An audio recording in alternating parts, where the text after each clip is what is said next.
Anal fissure N. Walsh, ANPBC Jennifer Grummet, MD Basics Description Anal fissure, fissure in ano longitudinal tear in the lining of the anal canal distal to the dentate line, most commonly at the posterior midline, characterized by a knife-like tearing sensation on defecation, often associated with bright red blood per rectum.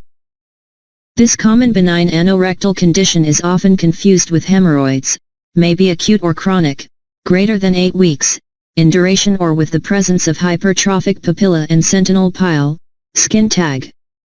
Epidemiology affects all ages. Common in infants aged 6 to 24 months, not common in older children, suspect abuse or trauma, elderly less common due to lower resting pressure in the anal canal. Sex, male equals female, women more likely to get anterior midline fissures, 25%, versus men, 8%. Exact incidence is unknown. 1. Patients often treat with home remedies and do not seek medical care.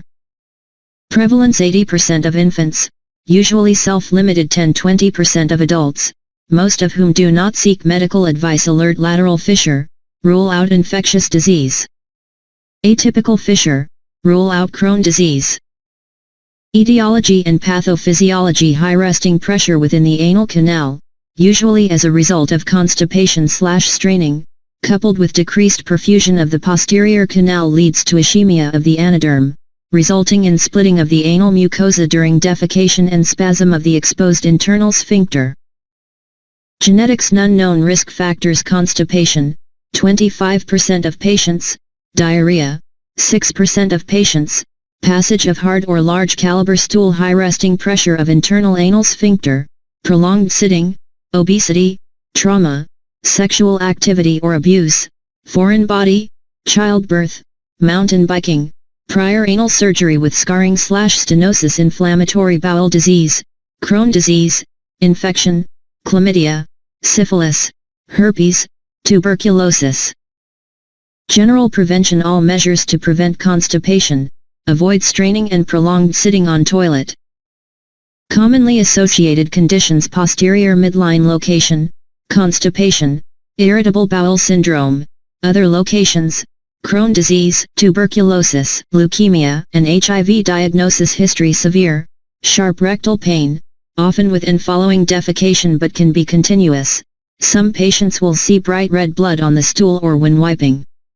Occasionally, anal pruritus or perianal irritation. Physical exam: gentle spreading of the buttocks with close inspection of the anal verge will reveal a tender, smooth-edged tear in the anodermal tissue, typically posterior midline, occasionally anterior midline, rarely eccentric to midline. Digital rectal exam and anoscopy are painful and can be deferred if inspection confirms the diagnosis. Minimal edema, erythema, or bleeding may be seen.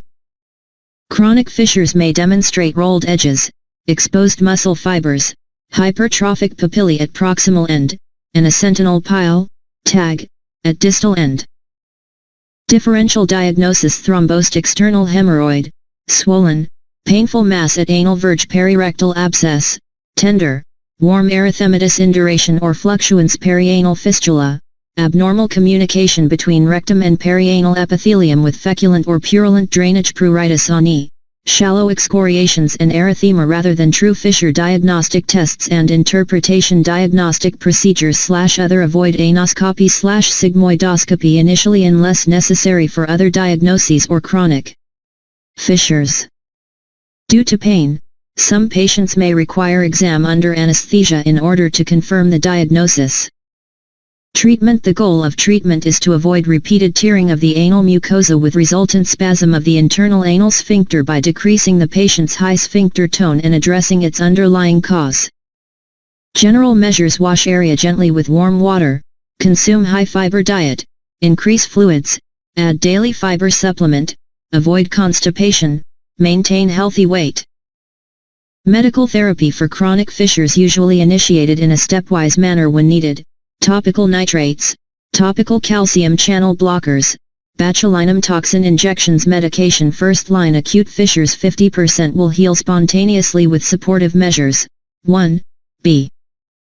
Stool softeners, docusate, Orally daily osmotic laxatives orally daily as needed, polyethylene glycol, fiber supplements, e.g., psyllium, methylcellulose, inulin, orally daily and increase fluid intake topical analgesics, 2% lidocaine gel or 3% cream, 2 to 3 times daily for pain control topical lubricants/emollients, balneal lotion, glycerin ointment, petroleum jelly, for comfort with defecation topical hydrocortisone 1% cream short-term for inflammation/pruritus sitz baths, sit in plain warm. Hot water bath for 10 to 20 minutes, 2 to 3 times daily after bowel movements. Second line chronic fissures will not heal without treatment, due to persistent internal sphincter spasm and ischemia. 2a. Chemical sphincterotomy topical nitroglycerin 0.20.4% ointment applied bid, nitroglycerin 0.4% ointment available commercially, rective marginally but significantly better than placebo in healing, 48.6% versus 37%, late recurrence common, 50%. 2b. Reduces resting anal pressure through the release of nitric oxide. Headache, hypotension, dizziness are major side effects, 20-30%. Topical calcium channel blockers, nifedipine 0.20.3% gel, diltiazem 2% ointment, applied 2 to 4 times per day, relax the internal sphincter muscle, thereby reducing the resting anal pressure. No better than nitrates for healing but fewer side effects. Consider as first-line treatment. 1a. Oral calcium channel blockers confer lower healing rates, more side effects, and equal rates of recurrence. 3a. Botulinum toxin 4 ml, 20 units, injected into the internal sphincter muscle, no better than topical nitrates for healing but fewer side effects, inhibits the release of acetylcholine from nerve endings to inhibit muscle spasm. 4b. Issues for referral. Late recurrence is common, 50%, particularly if the underlying issue remains untreated, constipation, irritable bowel. Medical therapy usually tried for 90 to 120 days prior to colorectal surgery referral. Select patients with chronic fissure may be referred directly for surgical therapy due to proven superior healing rates. 1a. Additional therapies. Anacoccygeal support, modified toilet seat, may offer some advantage in chronic fissures to avoid surgery.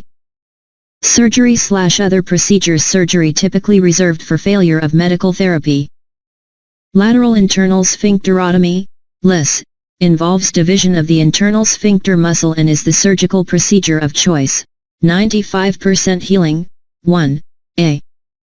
Risk for fecal or flatus incontinence, up to 45% short-term, up to 6-8% long-term. Open and closed techniques have similar results and are equally acceptable. 1a. May be repeated for recurrent fissures with similar outcomes.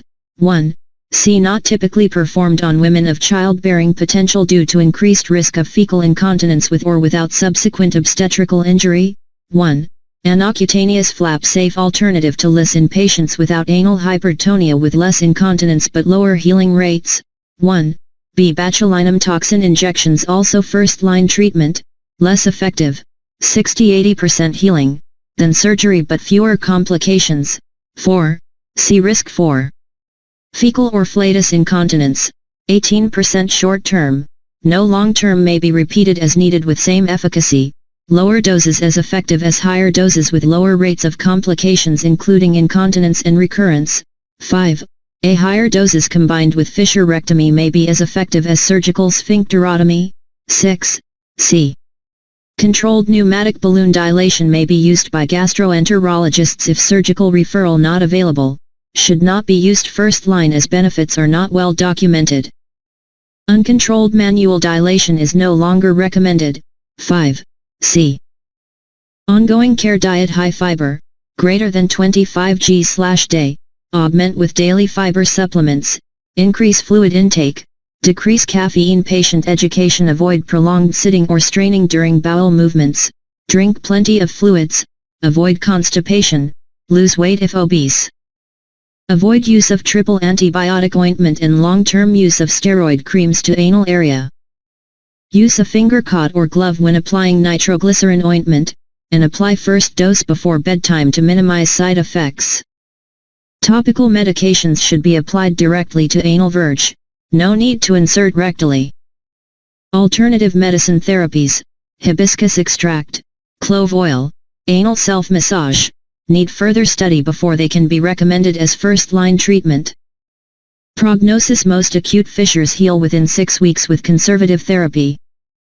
Medical therapy is less likely to be successful for chronic anal fissures, 40% failure rate, but should remain first-line treatment. Complications: chronic fissure is a complication of non-healing acute fissure. Recurrence is a common complication, especially when underlying cause is not addressed. Abscess and fistula formation are less common complications.